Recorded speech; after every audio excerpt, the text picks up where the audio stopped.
మేము ఈరోజు BRS party పక్షాన మాజీ మంత్రివర్యులు సబితా ఇంద్రారెడ్డి గారు, పువ్వాడ అజయ్ కుమార్ గారు, జగదీశ్వర్ రెడ్డి గారు, అదేవిధంగా గౌరవ రవిచంద్ర గారు, నామా నాగేశ్వరరావు గారు, వివేక్ గౌడ్ ఎమ్మెల్యే గారు, మా సండ్ర వెంకట వీరయ్య సీనియర్ మాజీ శాసనసభ్యులు, అదేవిధంగా కౌశిక్ రెడ్డి ఎమ్మెల్యే గారు, షంబీపూర్ రాజు ఎమ్మెల్సీ గారు, వివేక్ గౌడ్ ఎమ్మెల్యే గారు అందరము ఈరోజు పార్టీ తరఫున వారికి సహాయం అందించడం కోసం వచ్చాం. వరద చర్యలు ప్రభుత్వం ఎట్లా తీసుకుంటుంది, సహాయక చర్యలు పరిశీలించడానికి వచ్చాం. ముఖ్యంగా పాలేరు నియోజకవర్గంలో ఉపేందర్ రెడ్డి మాజీ శాసనసభ్యులు పెద్ద ఎత్తున వరద బాధితులకు వారు సహకారం అందిస్తూ ఉన్నారు. ఇక్కడ పువ్వాడ అజయ్ గారు కూడా పెద్ద ఎత్తున ఖమ్మంలో ఆయా డివిజన్ల ప్రజలకు బియ్యం కానీ కూరగాయలు కానీ నిత్యావసర వస్తువులు అందిస్తూ పార్టీ పక్షాన వారు కూడా సహాయం అందిస్తూ ఉన్నారు. మేము కూడా బీఆర్ఎస్ పార్టీ తరఫున ఆ కుటుంబాలకు సహాయం అందించాలని, ఆ కుటుంబాలకు ప్రభుత్వం సహాయం చేయడంలో వైఫల్యం చెందుతూ ఉంది, ప్రభుత్వం మీద ఒత్తిడి తెంచి వారికి సహాయం చేయాలని చెప్పి మేము ముందుకు వచ్చాం. ఈరోజు నిజంగా మేము ఆ గ్రామాల్లో వెళ్ళి ఆ వార్డుల్లో ప్రజల్ని కలిస్తే పరిస్థితి చాలా హృదయ విదారకంగా ఉంది. ప్రజలు కళ్ళల్లో నీళ్లు పెట్టుకుంటా ఉన్నారు. ప్రజలు తమ ఆవేదన 3 రోజుల నుంచి ఇప్పటిదాకా కరెంటు లేదు, కనీసం నీళ్లు రావడం లేదు, పసిపిల్లలకు పాలు దొరకక బాధపడతా ఉన్నారు, ప్రభుత్వం మమ్మల్ని ఆదుకోవడంలో పూర్తిగా విఫలమైందని చెప్పి వాళ్ళందరూ కూడా తమ ఆవేదన వెళ్ళగక్కుతా ఉన్నారు.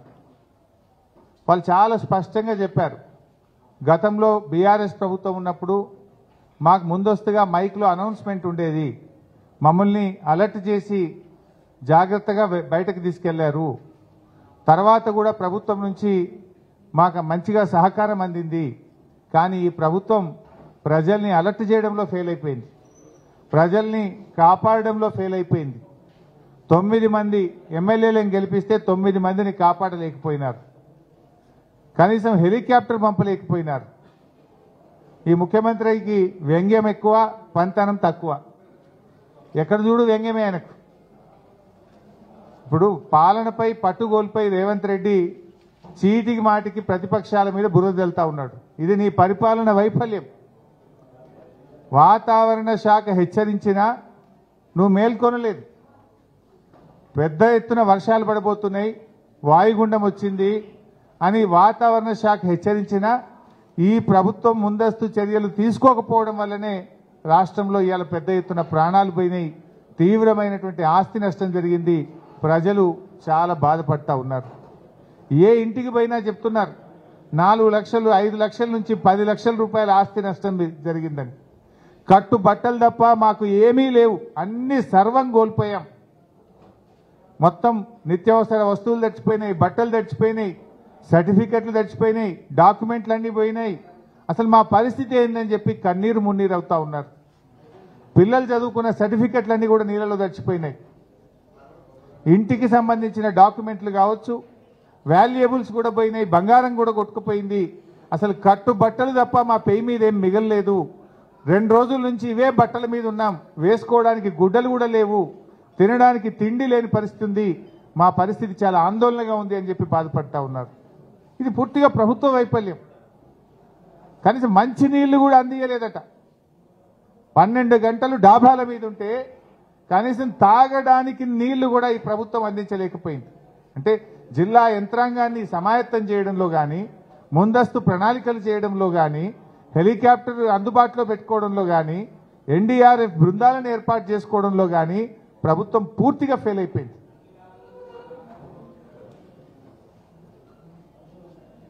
ఇప్పుడు ఆ ముఖ్యమంత్రి గారు మరి ఆ రోజు ప్రతిపక్షంలో ఉన్నప్పుడు చనిపోయిన కుటుంబాలకు 25 లక్షల రూపాయలు ఇవ్వాలని అడిగారు. ఇదే సీతక్క గారు అడిగారు. మేము అడుగుతా ఉన్నాం ప్రభుత్వాన్ని, తక్షణమే చనిపోయిన కుటుంబాలన్నిటికీ 25 లక్షల రూపాయలు ఎక్స్గ్రేషియా ఇవ్వాలి. మీరు గతంలో అడిగిందే నేను చెప్తున్నా, మీకు మాట మీద నిలబడండి. మీరు ఆ రోజు ప్రతిపక్షంలో మాట్లాడారు కదా, అది అందించి కనీసం మాట మీద నిలబడండి. ఇలా ఏ ఇంట్లో చూసినా 5 లక్షల నుంచి 10 లక్షల రూపాయల నష్టం జరిగింది. కనీసం వరదలో పూర్తిగా మునిగిపోయినటువంటి ఇళ్లకు తక్షణమే 2 లక్షల రూపాయల ఆర్థిక సహాయం అందించాలని కోరుతా ఉన్నాం. వాళ్ళు చెప్తున్నారు ఇవాళ ఇళ్లకు పోతే 10,000 ఏ మూలకు సరిపోవు, దయచేసి మమ్మల్ని ఆదుకోండి, ఈ ప్రభుత్వాన్ని నిద్రలేపండి అని చెప్పి వాళ్ళు చెప్తా ఉన్నారు. 2 లక్షల రూపాయల కనీస ఆర్థిక సహాయం అందించాలని చెప్పి కూడా మేము ప్రభుత్వాన్ని డిమాండ్ చేస్తూ ఉన్నాం. అదేవిధంగా పిల్లలై ఇంటర్మీడియట్ కానీ 10th కానీ డిగ్రీ కానీ ఇంజనీరింగ్ సర్టిఫికేట్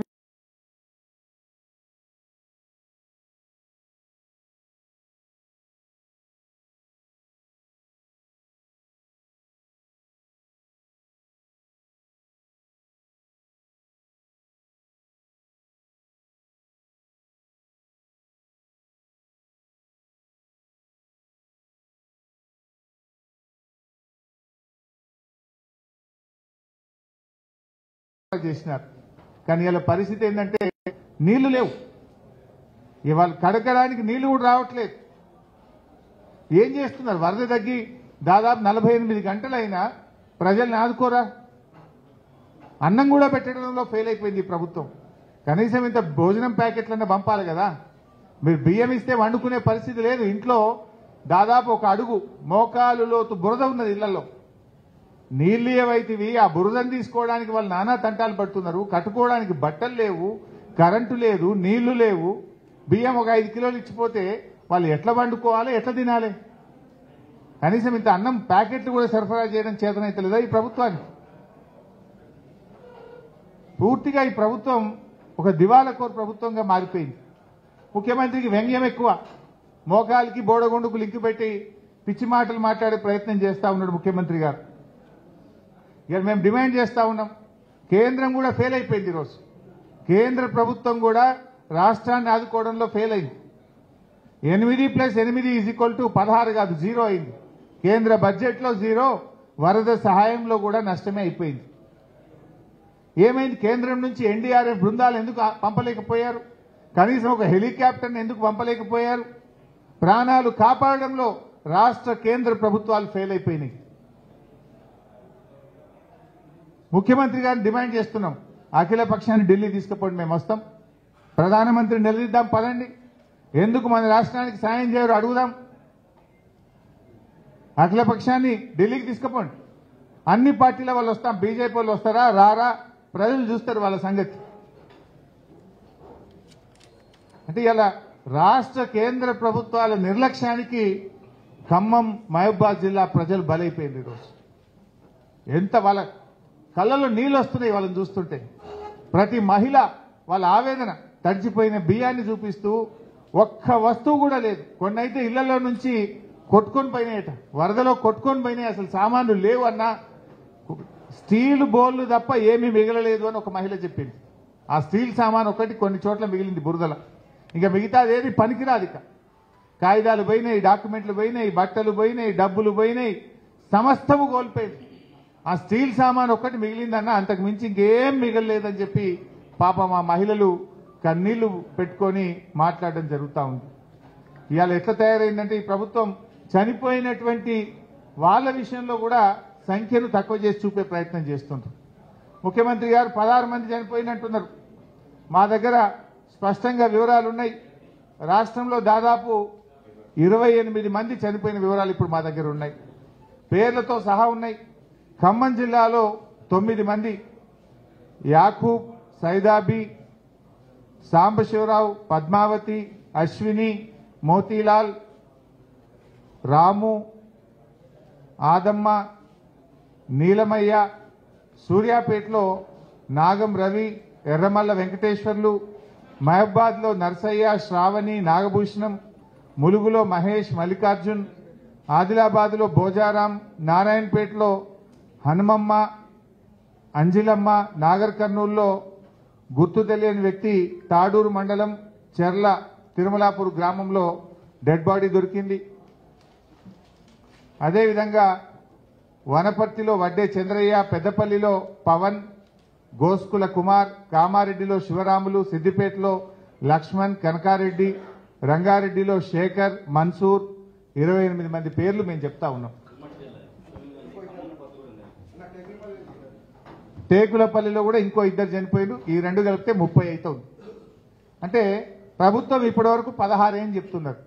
మరణాల సంఖ్యను తక్కువ చేసి చూపడం. ఇవాళ భక్తరామదాస్ ప్రాజెక్టు మొత్తం నీళ్లలో మునిగిపోయింది. పాలమూరు ఎత్తిపోతల పథకం పంప్ హౌజులు మునిగిపోయినాయి. సాగర్ కెనాల్ ఇందాక ఉదయమే జగదీశ్వర్ రెడ్డి గారు నేను చూశాము, సబితక్క కూడా ఉన్నారు, వివేక్ కూడా ఉన్నారు.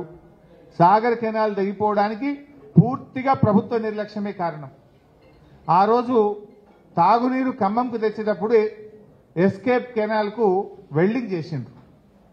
మరి సాగునీరు తెచ్చిన తర్వాత మళ్ళీ ఆ వెల్డింగ్ ఓపెన్ చేయాలన్నా వద్దా? ఆ వెల్డింగ్ తీసేయాలన్నా వద్దా? ఆ వెల్డింగ్ తీసేసి ఎస్కేప్ కెనాల్ను లేపాలి, ఎస్కేప్ ఛానల్ను ఓపెన్ చేయాలి. ఎస్కేప్ ఛానల్ను ఓపెన్ చేయక అది వెల్డింగ్ చేసి పెట్టడం వల్ల వరద వచ్చినప్పుడు అది ఓపెన్ చేసే అవకాశం లేకపోయింది. దాంతో 133, 134 దగ్గర 2 చోట్ల ఇవాళ నాగార్జున సాగర్ లెఫ్ట్ కెనాల్ కొట్టుకుపోయిన పరిస్థితి ఏర్పడ్డది. 1000 ఎకరాల్లో పంట నష్టం జరిగింది. దాదాపు 2000 ఎకరాల్లో అక్కడ పంట నష్టం జరిగింది. ఇది కేవలం ప్రభుత్వ నిర్లక్ష్యం, అధికారుల నిర్లక్ష్యం. సకాలంలో ప్రభుత్వం స్పందించుంటే ఆ ఏదైతే టాకా కొట్టిండ్రో అది తీసేసి ఆ ఎస్కేప్ ఛానల్ ఓపెన్ చేసి ఉంటే ఇవాళ సాగర్ కెనాల్ కొట్టుకపోకపోతుండే, 1000 ఎకరాల్లో పంట నష్టం జరగకపోతుండే. కొన్ని 1000 ఎకరాల్లో నష్టం జరిగింది. ఇదే రెవెన్యూ మంత్రి పొంగులేటి గారు గతంలో 30,000 ఎకరానికి సహాయం చేయాలని ఆయన డిమాండ్ చేశాడు. మా ప్రభుత్వంలో ఆ రోజు ఉన్నప్పుడు 30,000 ఇవ్వాలి ఎకరానికి అన్నాడు. మీరే కదా రెవెన్యూ మంత్రి, రెవెన్యూ అండ్ రిహాబిలిటేషన్ మినిస్టర్ మీరే. మీ జిల్లాలోనే ఎక్కువ నష్టం జరిగింది. మీ నోటితోనే 30,000 ఇవ్వాలని ఆ రోజు అడిగారు. దయచేసి ప్రతి ఎకరాకు 30,000 రూపాయలు ఇచ్చి రైతుల్ని ఆదుకోవాలని చెప్పి మేము ఈ ప్రభుత్వాన్ని డిమాండ్ చేస్తా ఉన్నాం. ఈ నిర్లక్ష్యం మీ నిర్లక్ష్యం, మీ తప్పిదం వల్ల ఇవాళ సాగర్ కెనాల్ దిగిపోయింది.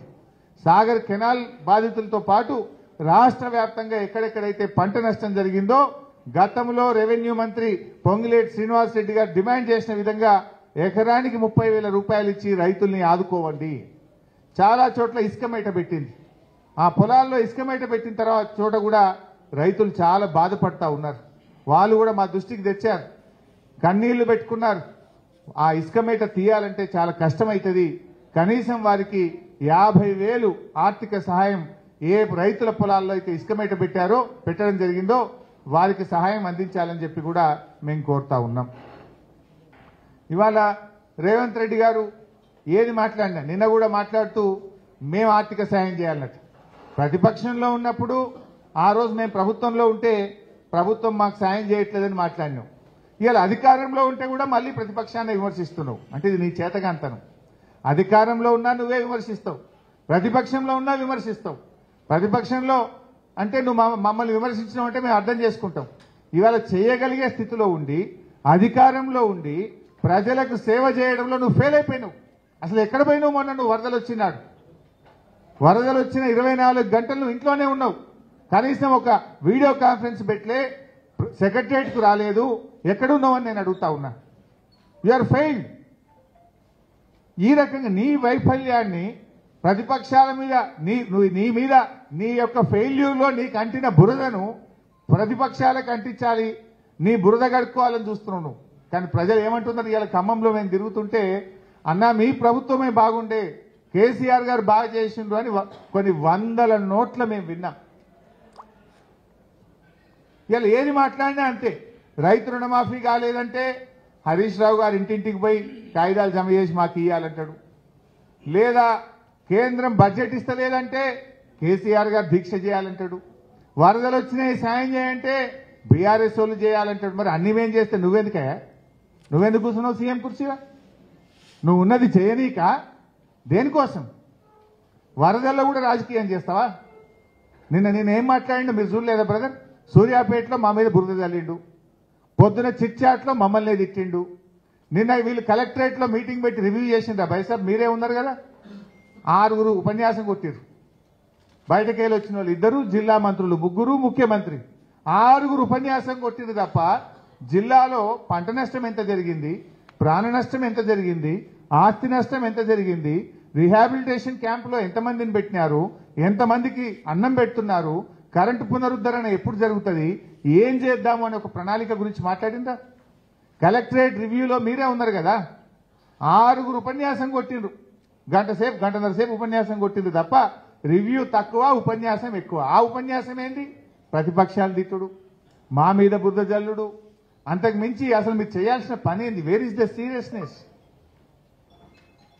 3 మంత్రులు ఫెయిల్ అయిందని ముఖ్యమంత్రి బయలుదేరిండు. మనం చూడలేదా నిన్న? మంత్రుల మీద ప్రజలు తిరగబడ్డారు, తీవ్రమైన ఆవేశాలు వ్యక్తం చేశారు. సరి చేసుకోండి, ప్రజలకు సేవ చేయండి, ప్రజలకు ఇచ్చిన మాట నిలబెట్టుకోండి.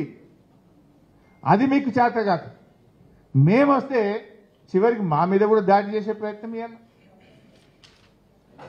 ఒక అమ్మాయి రిషిక మన వీడియో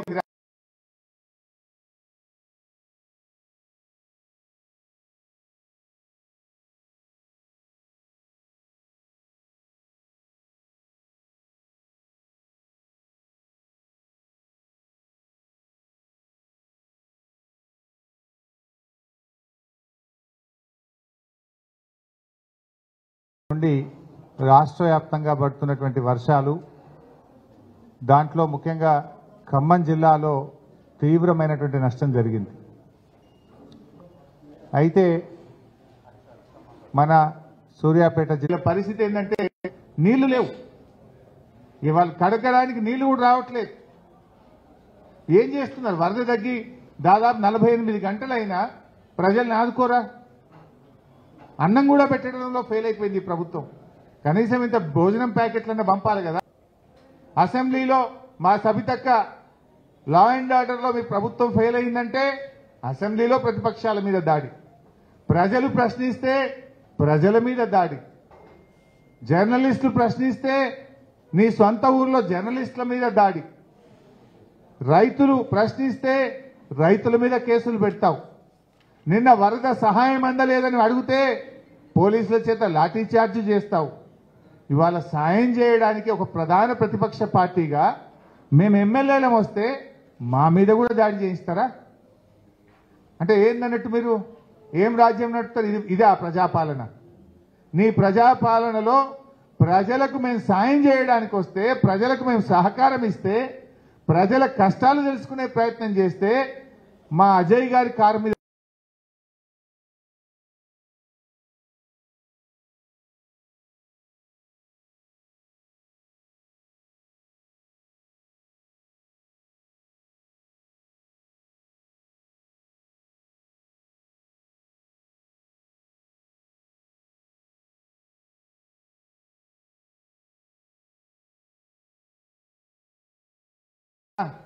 మీరు బియ్యం ఇస్తే వండుకునే పరిస్థితి లేదు. ఇంట్లో దాదాపు ఒక అడుగు మోకాలు లోతు. మేమేం భయపడం. తెలంగాణ ఉద్యమంలో నీ తాత జేజమ్మలతో కొట్లాడిన చరిత్ర మాది, తెలంగాణ రాష్ట్రం తెచ్చిన చరిత్ర మాది. నీలాంటి ఈ పిచ్చి చర్యలకు, పిచ్చి చేష్టలకు భయపడే